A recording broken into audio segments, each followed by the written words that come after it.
the goal with this activity is to really loosen up the hips. Here's what you're going to do. Get yourself a weight. You want to start in the half kneeling position but bent over. If I'm working the left leg, I'm going to go with the weight in the left hand to start. So from the bent over setup, what you want to do is you want to exhale.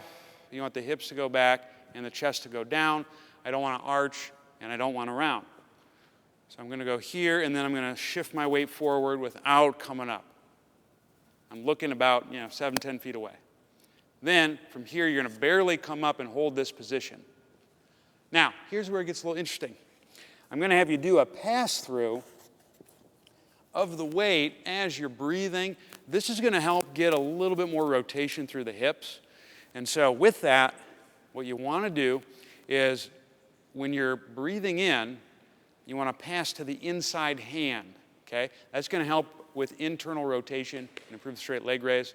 On the exhale, you're going to pass back to the outside hand. That'll help with external rotation. So it's going to look like this. Here, exhale, I'm going to get that hips back. Coming up, hold, inhale, exhale.